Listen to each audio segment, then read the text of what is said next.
សួស្តីអ្នកទាំងអស់គ្នាថ្ងៃនេះចង់និយាយរឿងមួយរឿងបោកប្រើអានេះមិនបោកប្រើធម្មតាបោកលំដាប់ VIP បណ្ដោយគ្នាខ្ញុំអ្នករត់កង់3ដែរហើយគាត់មាន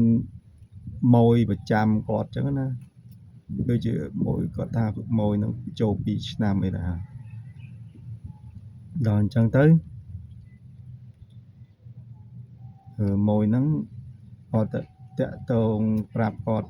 ដែលអ្នករត់កង់3គ្នាខ្ញុំថាចង់ឲ្យគ្នាខ្ញុំហ្នឹងលក់ជីឲ្យគាត់គឺគាត់ដាក់ជីឲ្យលក់អញ្ចឹងទៅគាត់លក់បានយកចំណេញទៅលក់អាជីគេធ្វើស្រែធ្វើអីចឹងដល់ពេលលក់នៅផ្ទះ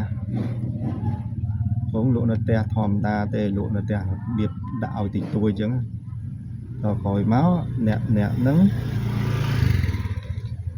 អ្នកដែលម៉ួយកង់3ហ្នឹងគាត់ក៏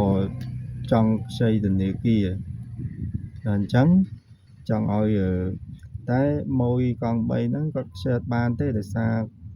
ឈ្មោះគាត់ខ្ចីវាច្រើនហើយអញ្ចឹងចង់ឲ្យគ្នាខ្ញុំដែលរត់កង់3ហ្នឹង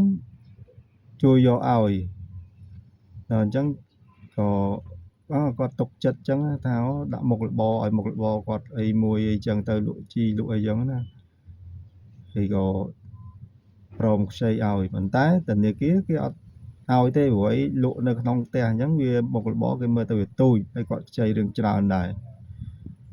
ហើយដល់អញ្ចឹងធនាគារគេតម្រូវឲ្យមានឃ្លាំងហើយមានជីអីរឿងច្រើនអញ្ចឹងទៅហើយក៏ភ្ញៀវតែអ្នកដាក់ជីឲ្យគ្នាខ្ញុំនៅរត់កង់3ហ្នឹងក៏ធ្វើឃ្លាំងនៅដីខ្លួនគាត់ទេមិនមែនធ្វើដីនៅដីគ្នាខ្ញុំនៅរត់កង់3ទេ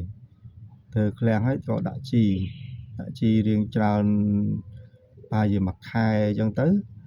ក៏ធនាគារគេមើលទៅព្រោះសំគេថតអីចឹងគេ approve ឲ្យទៅចាប់ទៅយកលុយធនាគារបានប្រហែលជាចូល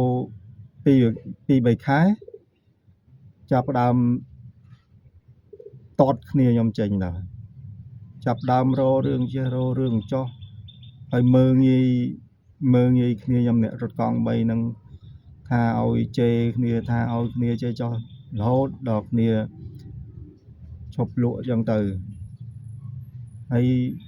អានេះគេហៅអានេះបោកប្រើឲ្យយកលុយធនាគារឲ្យគេប៉ុន្តែ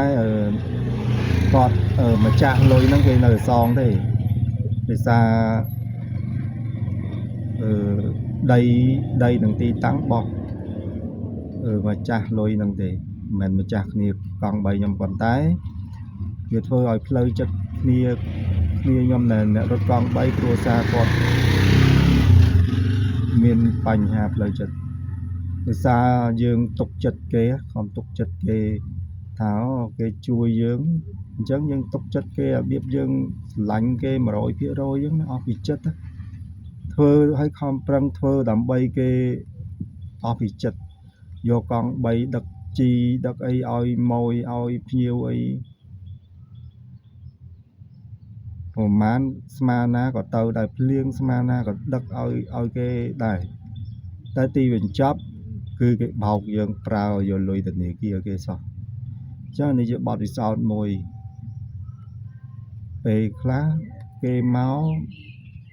មិនប្រកាសថាមានបំណងល្អជាមួយយើងទេអញ្ចឹងពេលខ្លះយើងមុនធ្វើអីមួយយើងគិតឲ្យខ្លាំងតិចមុននឹងយល់ព្រមអ្វីមួយព្រោះសម័យនេះអ្នកបោកសាហាវណាស់ហើយពេលដែលយើងរៀនបានតិច